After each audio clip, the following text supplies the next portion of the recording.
Hi viewers, welcome back to the NU series. We are starting the year 2021 with this new series. I'm sure we all had a lot of challenges in year 2020 and we are very hopeful that 2021 will more than compensate for the challenges that we had as a humanity. And the positive news is this year is that the vaccine rollouts have started in many countries. So this NU series we will cover about the national and international policies and events, and the next part we will cover about the infrastructure and corporate developments, and in the last part we will cover about macros and trends. So straight away heading to the international policies and events, India has started off well with something called as the vaccine diplomacy. So the Indian rollout of vaccine inoculation had started 2 days back, and then India already had this concept of SARC first approach.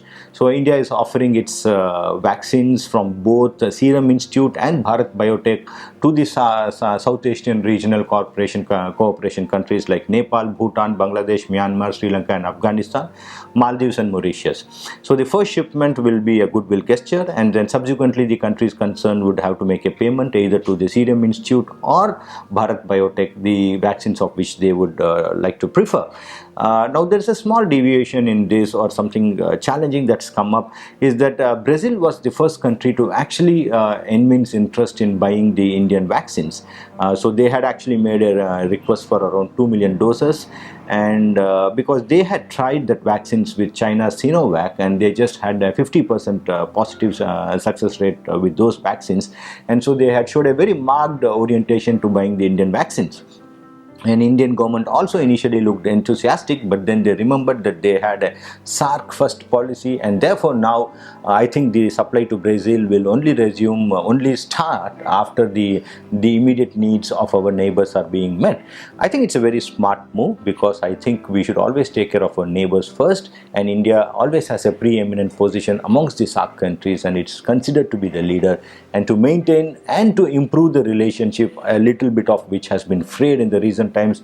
This is a very smart diplomacy. So this is what happens to a country which builds capability not unidimensionally but on a whole lot of things. So India is also growing up to be the pharmaceutical capital of the world, and I think with this particular effort to reach out to the neighboring countries, we will also be seen as the vaccine capital of the world.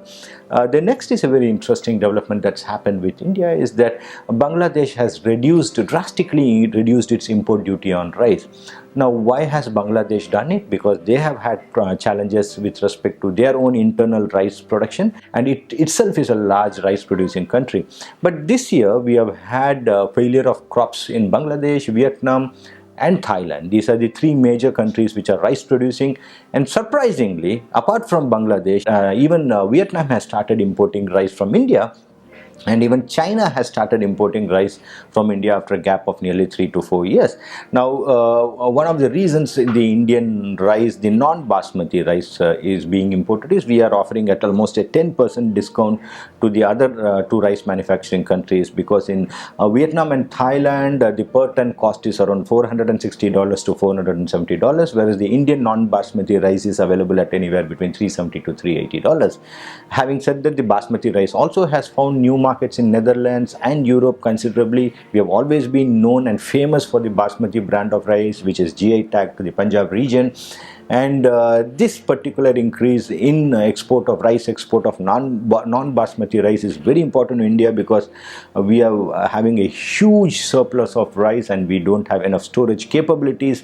And with the existing formula agitation that's going on, it seems that the minimum support price to rice and wheat is going to be extended for a very long period of time, which will just result in more and more rice being stored. So I think this is an event which will benefit India both from a foreign exchange earning perspective, but will also establish India as a very reliable supplier of rice, and more importantly, it will deplete the super surplus that we have with respect to rice. Now, coming quickly to the national policies and events, the cabinet has paved a way for 100% FDI in DTH, direct to home services, and here it has mentioned that the license will be for a minimum 20 years. Now nothing much can be made out of it, because we know DTH is a kind of a fading industry, because with the advent of OTT platforms and internet being used as a primary mode of accessing entertainment content, it's a kind of a fading industry. But anyway, anything that gives 100% access to a foreign direct investment enhances the competition within the industry, and it also enhances the quality of services within the players, and that's good for the viewers and the consumers. The second, I think, is a major development after almost all the ruckus that we had with respect to the bandwidth allocation and spectrum auction, which actually brought down the UPA government. After nearly a gap of 4 years, we are going to see that the first spectrum auctions are going to kick off in March 2021. Now the government is planning to auction airwaves worth around 3.92 lakh crores as the base price, and this is actually expected to generate only 40 to 50,000 crores from the sale, of which 15 to 20,000 crores will be in this fiscal, which is year ending March 2021. So the successful bidders will have to pay anywhere between 20 to 50% of the amount that they have bid as an upfront model, depending on the segment or the bandwidth that they have chosen. The balance amount can be paid over 16 equated installments, annual installments, after a moratorium of 2 years. Now the moratorium is a very important part, because we know the telecom industry's assets have been kind of stressed because of excessive competition.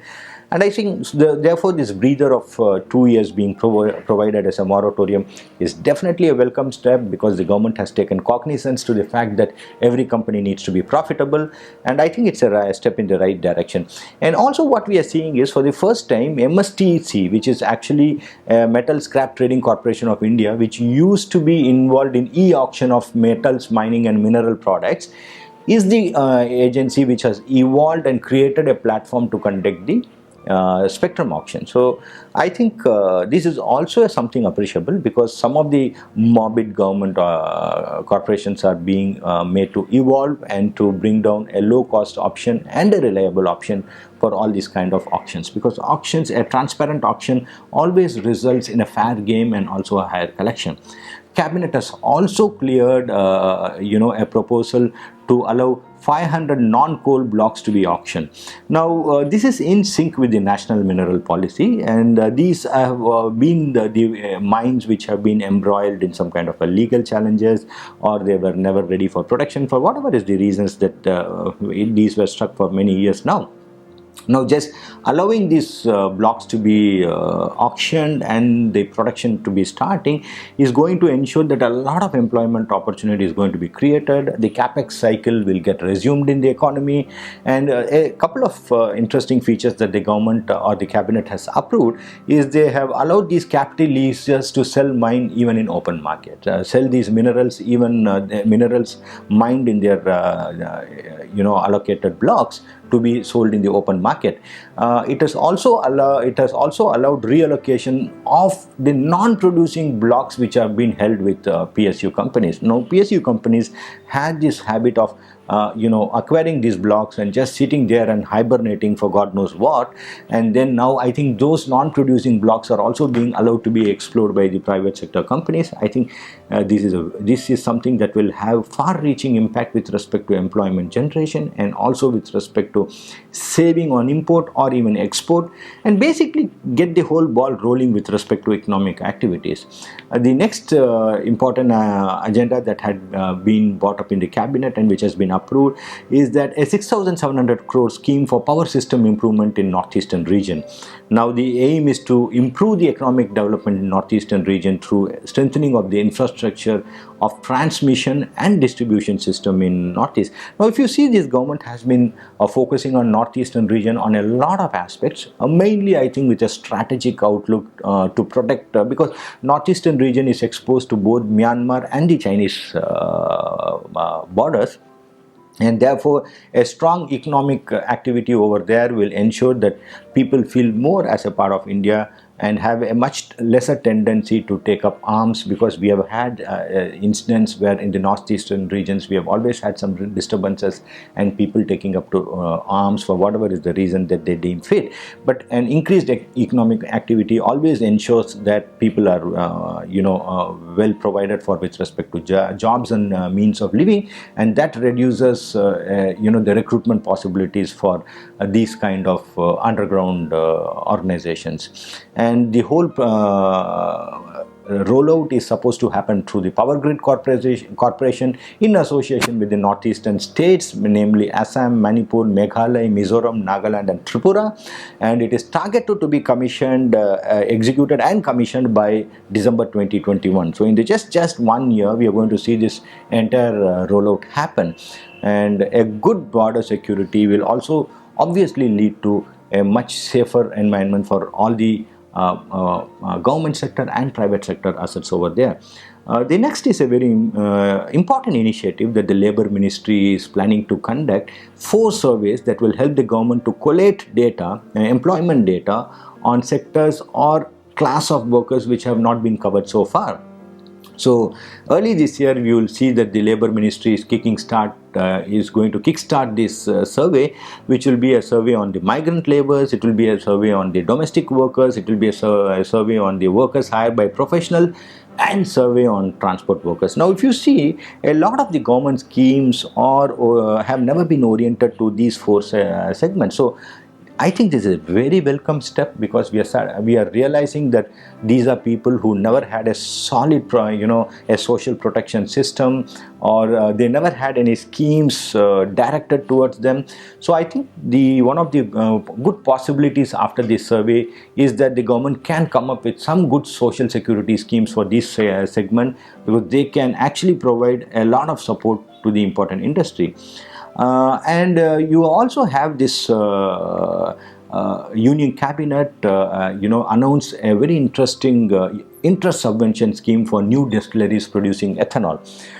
Now, one of the reasons why this interest subvention scheme has been announced is the government realizes that our crude import is one of the major foreign exchange outflows, and they have also seen countries like Brazil, which have used ethanol mixing with their fuel very successfully. And so this government's thinking is to use at least 20% ethanol to be mixed with petrol by the year 2030. Now, if you need 20% of ethanol to be mixed with petrol, that means we need close to 1,000 crore liters of ethanol to do this doping. It's called as doping the petrol. So we need around 1,000 crore liters. The nation currently has a capacity to produce 684 crores liter, and the incentive scheme is to enhance and become self-sufficient with respect to ethanol production. So the modified ethanol production scheme, which will enhance the distillation capacity using feedstocks both apart from sugar. So today you have the ethanol production predominantly coming from sugar cane and sugar production, but now this will include the whole crops that will be used to produce ethanols will also be cereals like rice, wheat, barley, corn and sorghum, apart from including sugar cane and sugar beet. So the interest subvention scheme is basically for a 5-year period, including a 1-year moratorium period, and the loan can be availed with respect for the 6%, either at 6% or 50% of the rate charged by bank, whichever is lower. Nearly 700 crore liters is expected to be supplied by sugar industry, for which nearly 6,000 tons of surplus sugar would be diverted to producing ethanol, and another 700 crores will be produced by grain-based distilleries, which means nearly 17.5 million tons of food grains would be diverted to producing ethanols. This obviously will benefit farmers, as they will get a much higher realization from their crop, and there is an alternate possibility or use for the crops. Thank you so much for watching this part. Please stay connected. We'll shortly be broadcasting the next part of the NU series. Till such time, stay healthy, stay happy, and wish you a very happy 2021. Thank you.